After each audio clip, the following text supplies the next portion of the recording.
Some people are speculating that Trudeau is going to resign and be replaced with Mark Carney, says a year-old comment left on this video from a few years ago. And that's exactly what happened. I wanted to make this video sooner, but I held out on the possibility of a pure upset win, similar to Trump's win in 2016, but that was too good to be true. Canada is just not that kind of country. Our politics aren't as WWE-ified as it is in the USA for such outcomes to happen, and frankly, Pierre did not play his cards well enough to generate such an outcome. Now, although I did not foresee the rise of Carney, nor did I even know who he was until this year, I had a suspicion as early as 2023 that somehow, just somehow, the Liberals would win the next Canadian election despite being extremely unpopular. If the Liberals were able to hold on for this long and outlast multiple Conservative leaders, what's to say they can't do it once more? What's stopping them from going 4 for 4? And somehow, that is exactly what happened. Unfortunately, I do not have this documented in writing anywhere to prove that I had this thought as early as then, so you'll just have to take my word for it. But I gotta say, it makes total sense for them to keep winning. After all, they are the face of Canada. Everything that Canada has amounted to as a country was largely influenced by the ideology of the Liberal Party, and the Conservatives merely represent a variation of that ideology. Objectively speaking, the comeback that the Liberals amassed is very impressive, and they did so by bringing in the right guy at the right time, and that guy being Mark Carney, former governor of the Bank of Canada, former governor of the Bank of England, former director at Goldman Sachs. The list goes on. This man lives and breathes economics, which makes him a breath of fresh air compared to Trudeau, who had a more idealistic approach. I mean, come on, a liberal who understands economics?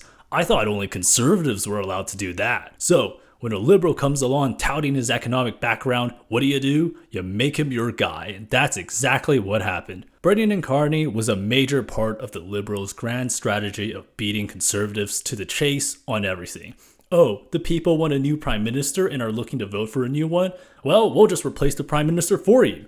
Oh, the Conservatives keep talking about eliminating the carbon tax and a carbon tax election? Well, we'll just, sort of not really, eliminate it ourselves. This strategy works for two reasons. First, the Conservatives are not differentiated enough from the Liberals. If you don't want the Liberals stealing your ideas, you have to offer ideas that are so drastic, so effective at solving problems at the root that the Liberals would never touch. You have to offer to do things such as, I don't know how you would feasibly do it, but, just for example, crashing the real estate market so homes become affordable. Now that's something the Liberals wouldn't appropriate because they're all about infinitely inflating the real estate market. The second reason why the Liberals are so ahead of the curve is simply because they are in power and the Conservatives are not. So when situations such as all the tariffs hysteria popping up, all Pierre could do was talk, while Carney had the ability to act, and the results speak for themselves. This truly was a masterclass of politics conducted by Carney and the Liberals to salvage what seemed like a sinking ship, which is exactly why their victory is so sinister.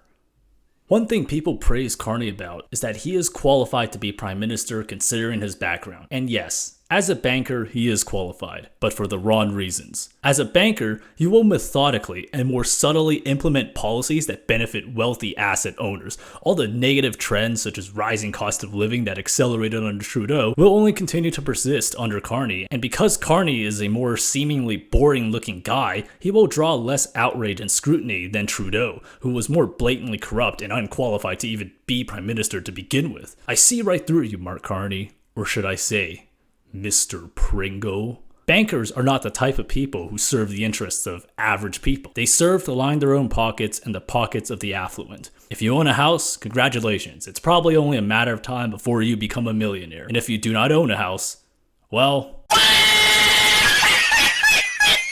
I mean, come on. Am I the only one here who sees how sinister yet fitting it is to have a banker as Prime Minister? It's the perfect summary of what Canada has amounted to as a country. Both the theater kid and the career politician are preferable to the banker. But, alas, here we are. What's done has been done, and all that's left to do is strap in and brace for impact. And for the record, everything I'm saying about Carney in this video is just speculation. I don't know exactly what will happen in the future, and who knows, he could be the greatest guy on earth. But based on what I've heard about him and what I've seen, I wouldn't count on it. And I predict that by the time we're done, we will all be missing Trudeau at least a little.